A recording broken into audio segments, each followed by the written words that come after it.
يقول لك كان في عندنا ملك وفي ملكة، وملك قتل الملكة عشان ياخد هو العرش. في بارون عاوز يغفل الاتنين وياخد هو العرش. تعالوا نشوف الحوارات دي كلها بتقول ايه في القصة بقى اللي هنعمل لها حوارات. يلا يلا بينا يا جدعان.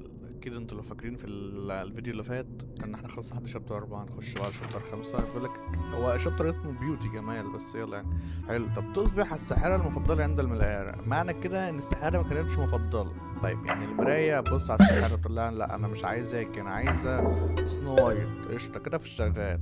فالساحرة هتتغاظ من سنو وايت، فالغابة اعتقد تمسكها في الغابة. لا هي كده حلوة، فأعتقد لازم تتحول الأول عشان تفتقها حولتها لضفدع يا ابن اللعيب. وبعد كده المراية هتحب البتاع. لا ما هي شكلها وحش، تحبها ازاي اصلا؟ السنة لازم تتحول تاني عشان المراية تحبها. الله ينور. الله ينور.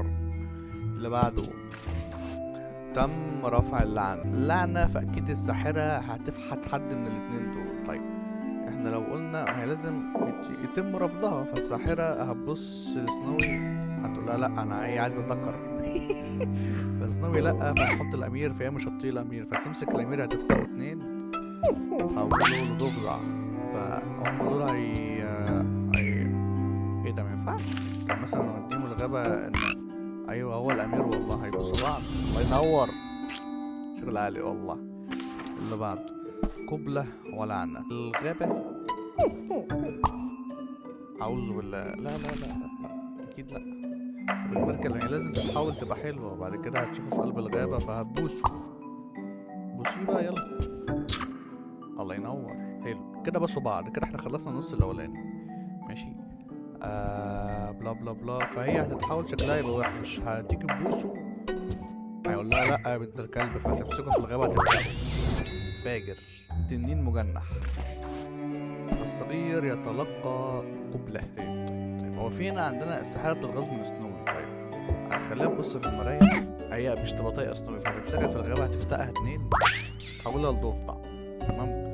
فلا مؤاخذة في اللفظ، هي الساحرة هتحاول تبص برضه مش هتطيقه، فهتمسكه في الغابة هتفتقوا اتنين حولوا هو كمان ضفدع. فاحنا عندنا جوز ضفادع. الأميرة اللي هو سنوي، وعمك تايني. فهيبوظ مين تاني بقى؟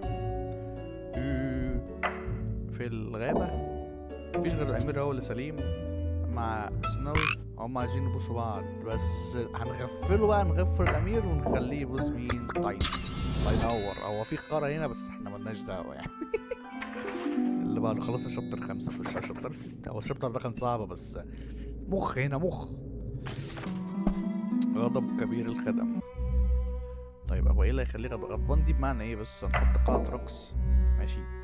هنوقف فيها ده.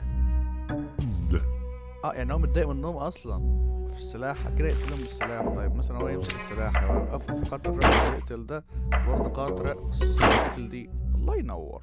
نايس. اللي بعده الضوق يشعر بالراحة. طيب هنا في سلاح، لا يمسك السلاح، هو عايز يقتل. مفيش سلاح فهو قلقان. النجم ده رجع السلاح تاني، فالضوق شعر بالراحة. الله ينور. الله ينور. الموضوع ده جديد أوي. القاتل يتعرض للاعتقال. حلو اوي الموضوع ده. ده هيمسك السلاح اوتوماتيك هيقتل النجم ده وهيزعل. وهيتمسك ازاي؟ طيب هو ده لما يندم ماشي هيروح يعترف للمحقق. بالظبط، ده طلع رجولة والله. قشطة قشطة الحوار ده. شخص يتعرض للاعتقال بس مش القاتل. حلو، نركز في الشخص دي. طيب عندنا هنا السلاح، ابن الكلب ده هيقوم قاتل اي حد هيقتل.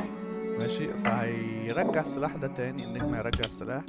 فمين اللي هيجي يمسك السلاح؟ ايه ده؟ تمسكش السلاح؟ طب العفريت اللي يمسك السلاح. ايه. طيب هيشوفوا، هيجي يقفشوا. الله ينور.